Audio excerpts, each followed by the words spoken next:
There's a lot of things we never want to hear our partner say to us, right? But amongst all those things that we could put on that list, there's one at the top that's the last thing you ever want to hear your partner say to you. So I'm gonna tell you what that is and also how to respond. So, amongst all the things out there that you could hear your partner say, the one thing we never want to hear them say is, I love you, but I'm not in love with you anymore. I mean, like I could just feel the wind leaving my chest if I were to hear that, right? And I'm sure you could resonate with that as well if your partner ever says that to you or has said that to you. If you've experienced it in the past with an ex, maybe, right? That they just weren't in a romantic love for you anymore, to where they still have love for you, but it's not the love you want to have with them. They don't see you as their person anymore. They just see you as someone they care for. That is a gut punch if I ever heard it, because it means the emotional depth, the passion, and the connection they once had with you is now fading for them.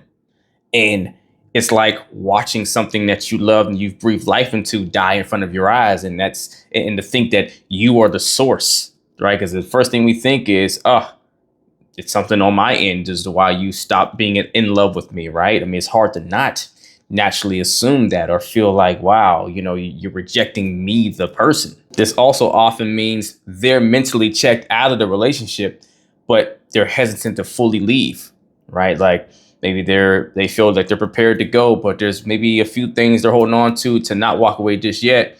And more often than not, when they say something like that to you, they're trying to hold on to not wanting to hurt you and not wanting you to, take it really bad. And they don't want to feel like a bad person for leaving. All things that still doesn't do well for you, right? Because you feel this sense of now just like pity towards you, and that feels even worse. And then you wind up doing something you never should out of impulse and just reflex, and you panic and you chase your partner, which only makes the situation worse. Because whatever reason they feel they were going to walk away, and let's be clear here, if your partner is now expressing to you they're not in love with you any longer, right?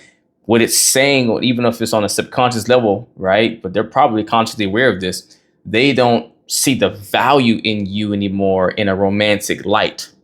You might see you as a good person still, but they don't get those butterflies for you anymore, right? They don't see it.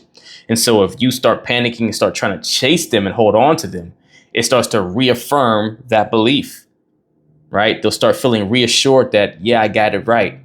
This person is not of the value stature I wanted them to be romantically involved with them any longer. And the fact that they're sitting here trying to, convince me or trying to chase me to get me to stay is proving that they aren't that value. Because if they were it, potentially, they would just stand their ground and maybe respect the decision and say, oh, I'm sorry that you feel that way, or I wish that's not where you're at, or, is there anyway, can we talk through this some? If not, okay. And they go their own way. But the moment you start trying to convince them and you start, panicking, and you get this real anxious and, flustered energy about you, which shows that you don't feel like you're as valuable as you want to claim that you are in their eyes, even if it's a subconscious way, they notate that as, yeah, see, you're not the person I need you to be for me to be romantically involved with you and in love with you. So how do you respond to a statement like this? Because you're probably going to be in a little bit of a state of shock. You're going to be confused, probably feel hurt, a lot of things. So the first thing you do is you stay calm and don't beg, right? Do not start disrespecting yourself or not having self-respect for yourself and start begging, because if you do, it's not going to change their feelings. If anything, it's probably going to push them further away, make them double down on the decision, right? What you do is, though, what you say is, I hear you. Can you help me understand what changed? This does two great things for you. First, it sends the message to them that, oh, it's okay for them to live in their truth and tell you this, because you're not reacting the way they probably were fearful that you would, which is probably why they're still stuck in the relationship and haven't just walked away and told you, hey, I'm done, right? And they're telling you this, that they're not in love with you anymore, to kind of prepare you, because they probably expect you to get really upset, really flustered, and start, getting high in anxiety and start doing all the nervous type of things, right? The begging and the pleading, or just being hysterical and all the stuff, right? Super emotional. They're probably expecting that. So if you stay calm, then now you give them a sense of a reason to be calm and also feel more confident and reassured that, oh, I can live in my truth here. I can actually be honest and speak what's going on for me because they're handling this well so far, right? Now, the second piece is that for you, you'll get more clarity and information as to what you're dealing with here, right? Where they're actually at versus what the words they're saying sounds like, right? Because when someone says that to you, it sounds like this is over, this is done, but it may not be. And you may be able to actually get more insight to understand, okay, hey, where are you at and why you're saying that? Where's it coming from? So maybe it might be something that can be addressed or can be talked through, or that will give you more reassurance that, oh, okay, this is something that can be turned around versus you panicking and try to just get them just to change their mind. And that sets you up for the second thing you need to do, which is ask direct, clarifying questions. Now we're in space of trying to get clarity from this now. First, you started with, hey, what changed? What happened?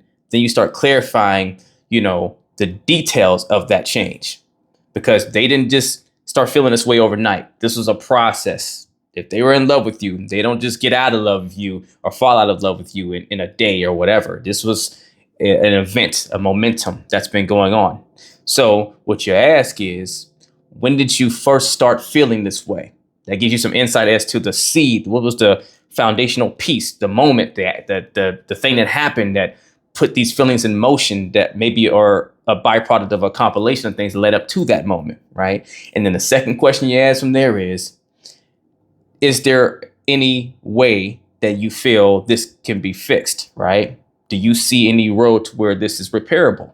Because after you get clear on where it started for them, where everything changed, and you get some insight as to, do they believe it's something that can even be turned around? Now that can give you a lot more hope that you can start believing in, and you can start working on that to get back to being in love together again, instead of being in a panic space and you're not even listening to them or even trying to figure out more information, and you're just getting into fight for them mode, try to hold on mode, which makes them just want to walk away more, because the actual core reason of why they got to this space of not being in love with you has never been talked about, addressed, or isn't even being looked at. And they're probably not going to think to look at this, because in their mind, they've come to the conclusion already. It makes sense. This is what, after they did all the computing they've done, this was the best outcome and answer to go with. So they're not going to be the one to think to bring it to you and say, well, hey, maybe this can be turned around. That's going to be in your court to ask these questions, to explore them, to see if there is a chance, right? And because they might not have thought about that. But now if they're experiencing you in this calm way, you're not all irate, then now they may consider, well, I don't know. Well, if we could change this, or if that could happen, maybe, right? To where there's a chance or a possibility. Not saying it's going to 100% turn around and be that, but it puts you in a way better position to salvage something that has been built that is significant. Because here's the thing. People may be able to fall out of love with you, right? But if they still do love you, there's history there, right? And no one just willingly wants to walk away from someone they've invested with and built with. So if they can see a road to being able to stay where it's familiar to them, but also be in love the way they want to and be excited there, they're willing to talk about that, as long as you can handle and navigate the conversation in a productive, healthy way that gives them an opening to feel like that's something that can be explored. Then, based off of the feedback you're getting from them, you have a decision to make, which is deciding to either fight for the relationship or walk away. So if they are more unsure, but they're kind of open to the idea of working on it and repairing it, then now, based off of further dialogue on what that could look like and what they're resonating with in light of what repairing it looks like could be, you have to decide, is this something I'm willing to go through and do? Do I think it's worth it to do this and evolve and grow in this direction to stay with them? Or am I going to have to become someone I'm not in order to stay with them? If that's the case, then you already know what you need to do. Or if the response to you seems so completely emotionally detached from you, right? It's like, it almost feels heartless because they almost have no expression in different ways, and they're already checked out all the way, then trying to hold on to them is only going to hurt you and them more going forward, right? And you're better to cut your losses and walk away from there. So if you're willing to fight for it, then what you say is, if this can be worked on, I'm willing. But if you've already decided, if you know in your heart that this is a done deal, then I won't hold you back. I'll respectfully step aside and I wish you the best, right? I still got love for you. I wish you the best, right? One or those other lanes. And you got to ask, which is it for you, right? Hey, which side are you sitting on? What do you decide? Where are you at? Do you really, think that this is done and there's just no hope? Or do you see there is, maybe not, maybe we don't know exactly what it is, but is there a road somewhere that you can imagine that we can't get back to where we were, right? And you have to get a clear answer from them. It can't just be left in the space of the I don't know and I'm not sure. If they're still left in the space of I don't know, I'm not sure, and I just need more time to think on it. If you want, maybe you give them a day, maybe two. But if they don't give you something clear and concise at that point, now you need to make the call. And that call needs to be the walk away for you, right? And for them. You have to make that decision, because if someone is extremely indecisive about wanting to be with you and still claiming you, then you're playing Russian roulette with your heart at this point, because now they're not a stable place to place your security for yourself and trust with your emotions with them.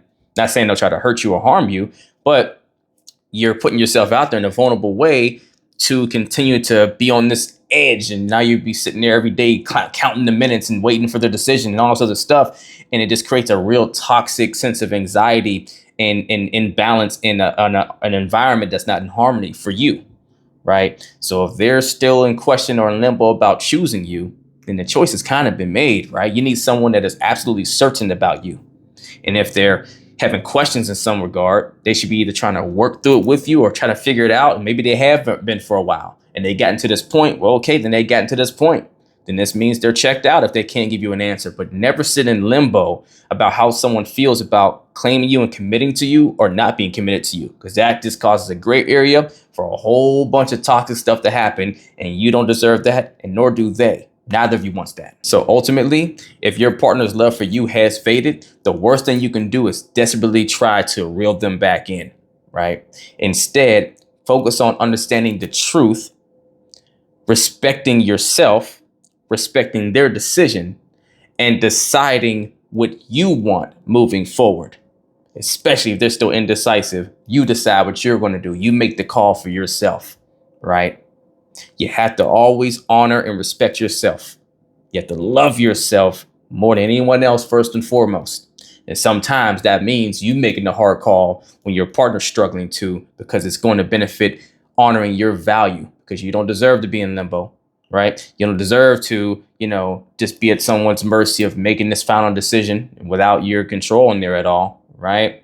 It's fair. Look, it's in their court to be able to choose whether they want to stay or not. You can't knock them for that, but you don't have to just sit there and wait to be, a byproduct of their choice.